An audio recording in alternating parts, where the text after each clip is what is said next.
SP madam Mahakumbh मेले में duty कर रही थी। वहीं पर उन्हें अपनी मरी हुई मां भीख मांगती हुई दिखाई दी। क्या है इस घटना के पीछे का रहस्य, जो खोखले रिश्तेदारों की काली सोच का पर्दाफाश करती है। इस घटना की शुरुआत होती है बिहार के एक बहुत छोटे से शहर में रहने वाले मां और बेटी से। मां का नाम था सुनीता यादव। उनकी 8 वर्ष की बेटी नैना पढ़ाई लिखाई करने में बहुत अच्छी थी, लेकिन उनके पिता का महामारी में देहांत हो चुका था, जिसके बाद सुनीता अपनी बेटी को पढ़ा लिखाकर बड़ा कर रही थी। लेकिन उनके परिवार में अक्सर पारिवारिक जमीन को लेकर विवाद हो रहा था, क्योंकि सुनीता के पति के मरने के बाद वह चाहती थी कि उनके हिस्से की जमीन उसे मिल जाए, ताकि वह अपनी बेटा बेटी नैना का पालन पोषण अच्छी तरह से कर पाए, उसे अच्छे स्कूल में पढ़ा पाए, बड़े होकर उसे बड़ी ऑफिसर बना पाए। लेकिन नैना के बड़े पापा उसकी मां को जमीन का एक टुकड़ा भी नहीं देना चाहते थे। उसके पिता के मर जाने के बाद उनका ईमान डोल चुका था, वे पूरा हिस्सा खुद हड़पना चाहते थे। वे इंसानियत को तार तार कर चुके थे और रिश्तेदारी का भी गला घोंट चुके थे। वे सारा माल खुद ही प्राप्त करना चाहते थे, इसलिए उन्होंने सुनीता को आरएसएफ देने से भी मना कर दिया। इधर सुनीता सिलाई मशीन का काम करती थी और अपनी बेटी को पढ़ा लिखाकर बड़ा कर रही थी। जब नैना 7वीं कक्षा में पढ़ रही थी, तब घर वालों का कहना था कि बेटी को पढ़ा लिखाकर क्या करोगे, इसकी की जल्दी से शादी कराओ और चूल्हा चोखा सिखाओ, ये पढ़ाई लिखाई इसके आगे काम नहीं आने वाली। लेकिन सुनीता ये बात जानती थी कि अब उसकी बेटी नैना ही उसे समाज में सम्मान दिला सकती है। उसके पिता की मृत्यु हो जाने के बाद उन माँ बेटियों को किसी ने नहीं पूछा, अगर नैना एक बड़ा पद ग्रहण करे तो सब लोग की बोलती बंद हो जाएगी। इसलिए हर हाल में सुनीता ने अपनी बेटी नैना की पढ़ाई जारी रखी। जब वो कक्षा में अच्छे नंबर के साथ उत्तीर्ण कराई तो बारी की उसे नजदीक के लखनऊ शहर भेजने की, क्योंकि वहां पर एक बहुत अच्छी यूनिवर्सिटी से उसे स्कॉलरशिप मिल रही थी। लेकिन फिर समाज की बेड़ियों ने नैना को जकड़ा और शहर से बाहर जाने के लिए बहुत रोका गया, लेकिन सुनीता ने सारी मुसीबतों का सामना किया और अपनी बेटी को अपने दम पर लखनऊ के एक बड़े कॉलेज में दाखिला दिलवा दिया। गांव शहर के सभी लोग हैरान थे, क्योंकि उस छोटे से शहर की कोई भी लड़की इतना आगे नहीं पहुंच पाई थी जितना नैना पहुंचने वाली थी। इसलिए सभी शहर के लोग उसे रोकना चाहते थे, उसकी टांग खींचना चाहते थे। यहाँ तक कि नैना के बड़े पापा भी नहीं चाहते थे कि वह जीवन में कुछ करके दिखाएं। इसी बीच अक्सर जमीन को लेकर विवाद चलता रहता था। सुनीता अपने हक की मांग करती थी, लेकिन नैना के बड़े पापा कभी भी उसे थोड़ा हिस्सा भी देने को तैयार नहीं होते थे। वे उसे डराकर धमकाकर जलील करके घर से बाहर निकाल देते थे। लेकिन अब धीरे धीरे नैना बड़ी हो रही थी, उसे भी इन सब चीजों की समझ हो रही थी। वह भी अपने पिता का हक हासिल करना चाहती थी, लेकिन रिश्तों की जंजीरों ने उसे बांध रखा था। एक दिन नैना की मां सुनीता ने उससे कहा कि 1 से 2 महीने हो गए तुम घर नहीं आई, मुझे तुमसे मिलना है। नैना ने जवाब दिया कि अभी मेरी भरपूर तैयारी चल रही है, मैं यूपीएससी एसएससी एग्जाम की तैयारी कर रही हूँ, ताकि आगे चलकर एक बड़ी एसपी ऑफिसर बन जाऊँ और तुम्हारा नाम रोशन कर सकूँ।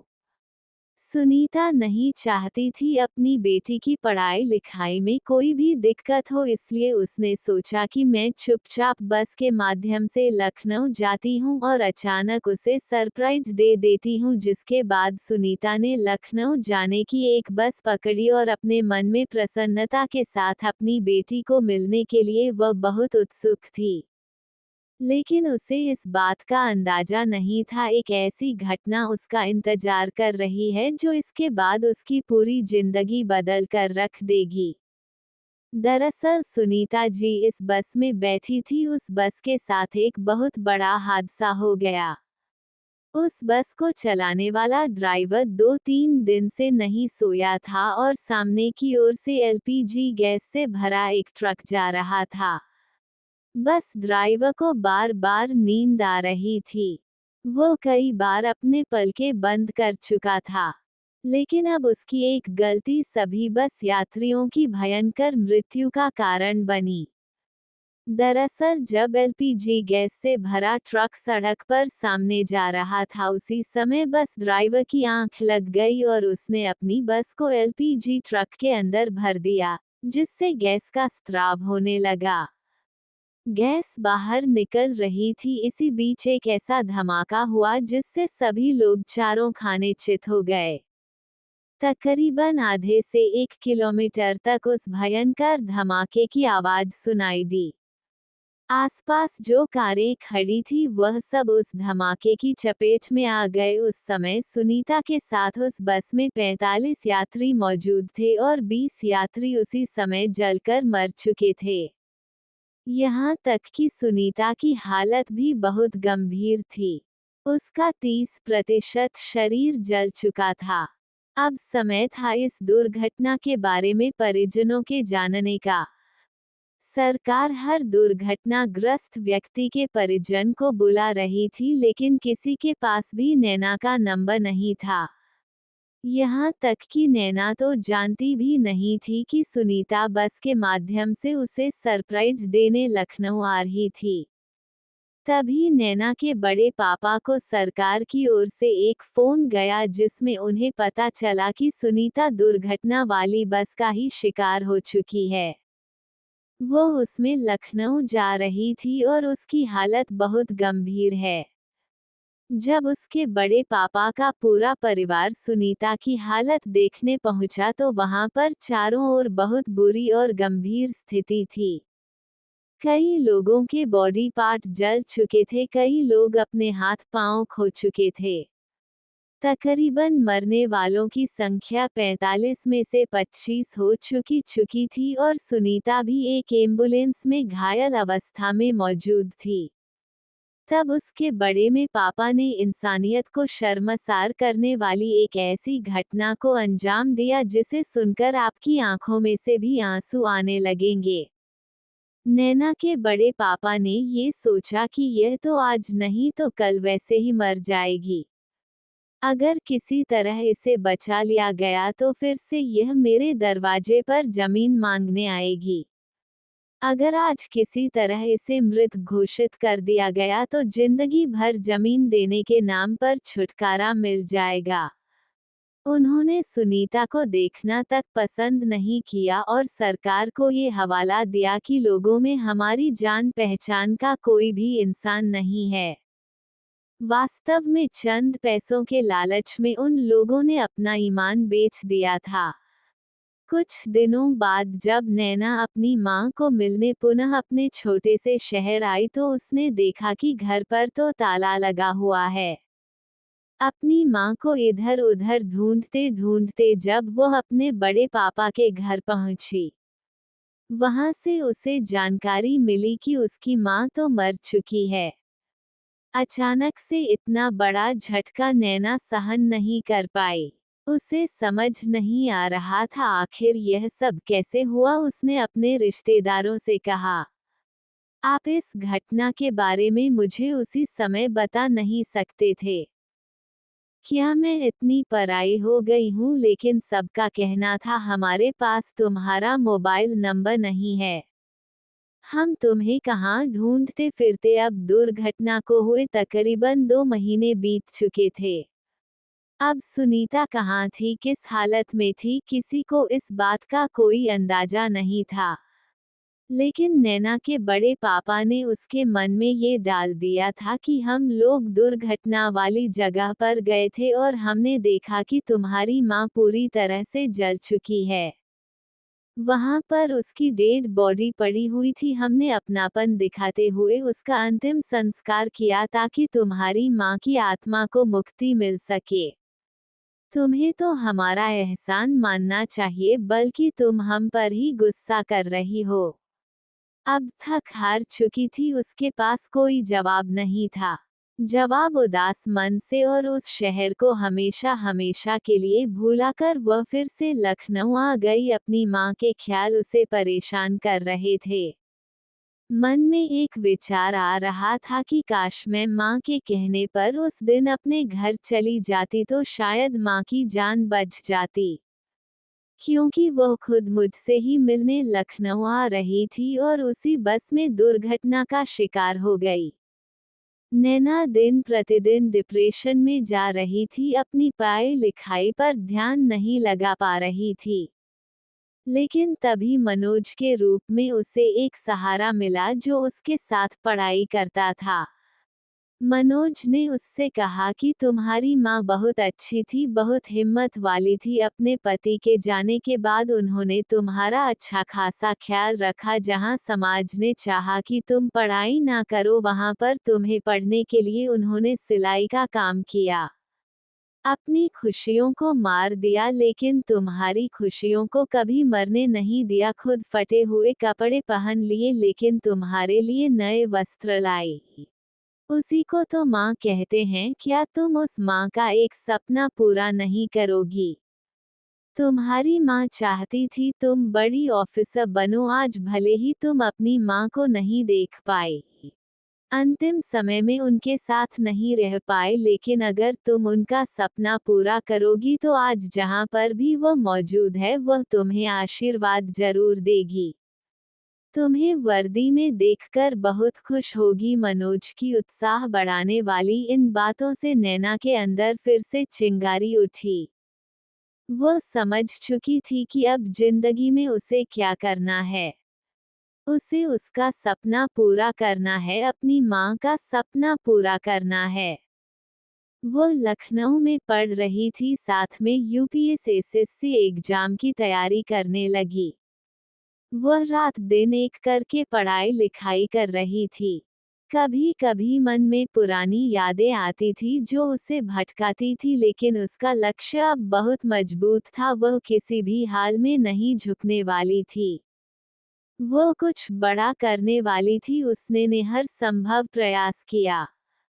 अपनी एड़ी से लेकर चोटी तक का जोर लगा दिया और यूपीएससी एग्जाम को हर हाल में पास करने के लिए ताबड़तोड़ मेहनत करी। और जब यूपीएससी परीक्षा का रिजल्ट आया तो पूरे देश भर में उसने काफी ठीक ठाक रैंक हासिल करी। वह मात्र 1 साल से पढ़ाई कर रही थी, फिर भी उसने यूपीएससी एग्जाम को पार कर लिया था।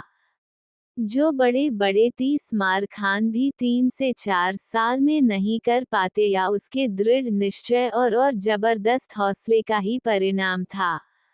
अपनी रैंक के आधार पर नैना को एसपी पद सौंपा गया।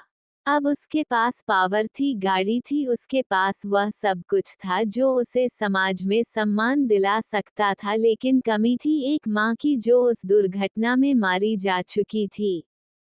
उसे अपने रिश्तेदारों पर तरस आता था। उन्होंने बचपन में जो कुछ भी किया हो, लेकिन उन्होंने उसकी माँ का सही समय पर अंतिम संस्कार की। उसके मन को ये बात हमेशा तसल्ली देती थी। अब उसे लखनऊ में एक क्षेत्र में एएसपी पद पर नियुक्त किया गया था। काफी अच्छा काम वह अपने एरिया में कर रही थी, अपराध को मिटा रही थी और खास तौर पर नारी शक्ति के लिए लड़ रही थी, जिससे पूरे शहर में नैना का नाम गूंज रहा था। अब इधर प्रयागराज महाकुंभ शुरू होने वाला था। क्योंकि करोड़ों लोग इस महाकुंभ में शामिल होने वाले थे, तो ड्यूटी पर बहुत सारे पुलिस कर्मियों को बुलाया गया। क्योंकि भीड़ को संभालना था, अपराध को रोकना था, कुछ गलत लोगों का पर्दाफाश करना था, जिसके लिए पूरी दुनिया से काबिल पुलिस वाले बुलाए गए, जिसमें नैना का नाम भी शामिल था। लेकिन उसे इस बात का बिल्कुल भी अंदाजा नहीं था कि उसकी जिंदगी बदलने वाली है। इस महाकुंभ में उसके साथ कुछ ऐसा होने वाला है जो उसने सपने में भी नहीं सोचा होगा। आखिर ऐसा क्या होगा नैना के साथ, ये तो आप वीडियो अंत तक देखकर ही समझ पाओगे। नैना को जब प्रयागराज महाकुंभ में ड्यूटी के लिए भेजा गया तो वो बहुत उत्साहित थी, क्योंकि वह अपने कर्तव्य को, फर्ज को बहुत अच्छी तरह से निभाती थी। साथ ही साथ जब वह महाकुंभ पहुंची तो उसने कई फर्जी बाबाओं का पर्दाफाश किया, क्योंकि एक मछली पूरे तालाब को गंदा कर देती है। नैना नहीं चाहती थी एक गलत साधु की वजह से लोग बाकी साधुओं पर भी विश्वास करना बंद कर दें। इसलिए सबसे पहले उसने फर्जी बाबाओं का भंडाफोड़ किया और भीड़ की व्यवस्था को सुचारू रूप से चलाया। तकरीबन एक सप्ताह तक वह अपनी ड्यूटी अदा कर चुकी थी।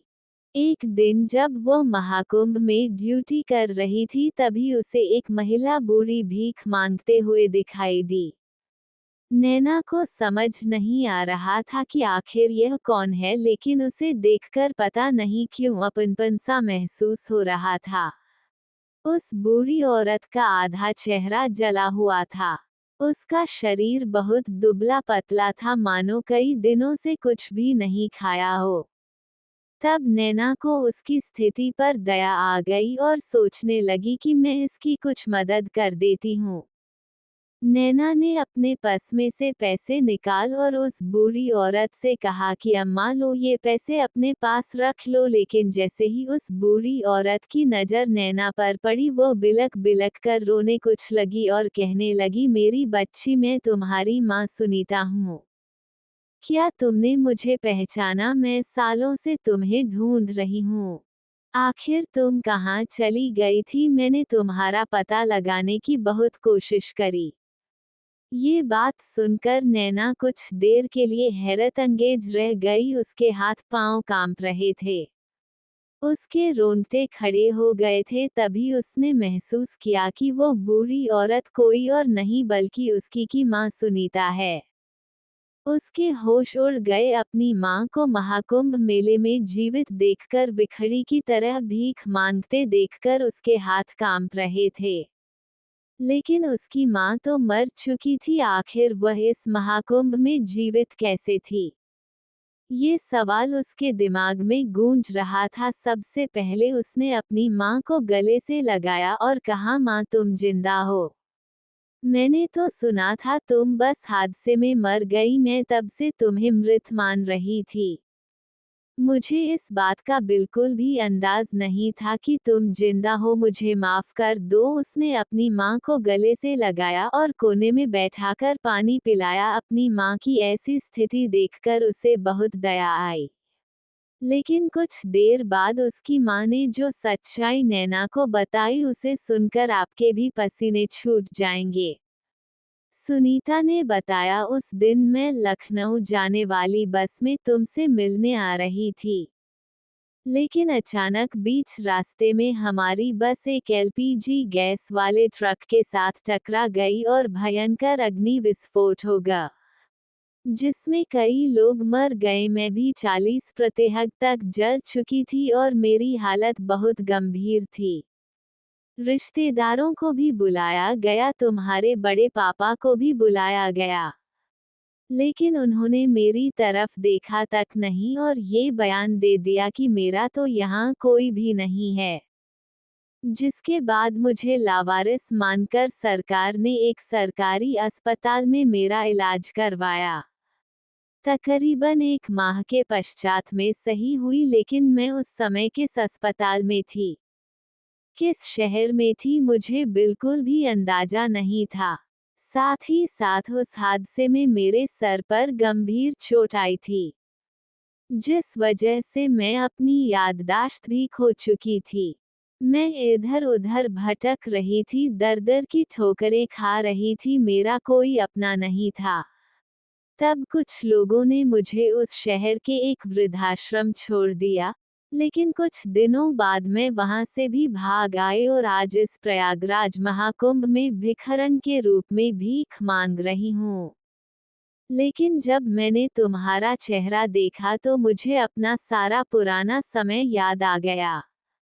मेरी बेटी, तुम्हें देखकर मेरी याददाश्त वापस आ गई। तुम मेरे लिए बहुत भाग्यशाली हो। अब ये एसपी मैडम को बहुत भयंकर गुस्सा आ रहा था क्योंकि उसके बड़े पापा ने जो उसे कहा था कि उन्होंने अपने हाथों से तुम्हारी मां का अंतिम संस्कार किया, वास्तव में वह बात झूठी थी। वो केवल जमीन हड़पने के लिए ये सारा ड्रामा रच रहे थे। जिसके बाद उसने अपनी मां को नहलाया धुला, अपने साथ सरकारी जीप में बिठाया। उसी समय छुट्टी लेकर बिहार के अपने गांव पहुंची और वहां पर अपने बड़े पापा को 2 थप्पड़ मारकर नैना ने उन्हें धूल चटा दी। अपनी मां को सामने पेश किया और कहा कि तुम तो कह रहे थे कि मेरी मां मर चुकी है। हमने खुद उसका अंतिम संस्कार किया है, तो यह औरत कौन है? जब सभी लोगों ने सुनीता को सही सलामत देखा तो उनके भी रोंगटे खड़े हो गए, क्योंकि उन्हें अंदाजा नहीं था कि सुनीता बच जाएगी। लेकिन जा को राखे साया मार सके ना कोई, यह कहावत यहाँ पर सत्य होती नजर आ रही थी। जिसके बाद सबके सामने ये सच्चाई आई कि नैना के बड़े पापा जमीन हड़पना चाहते थे।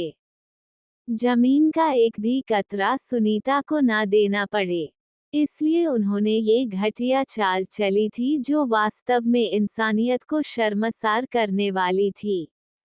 जिसके बाद नैना ने हिम्मत नहीं हारी और अपनी मां को उसका हक दिलाने के लिए लखनऊ का सबसे बड़ा वकील किया।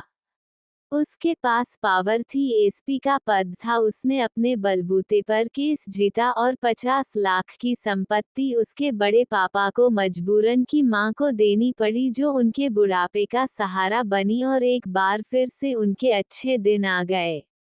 दोस्तों, आपको जानकारी कैसी लगी कमेंट करके जरूर बताएगा। जानकारी अच्छी लगी हो तो वीडियो को लाइक शेयर, चैनल को सब्सक्राइब कीजिएगा। आप देख रहे हैं आध्यात्मिक कथाएं। वीडियो को अंत तक देखने के लिए धन्यवाद।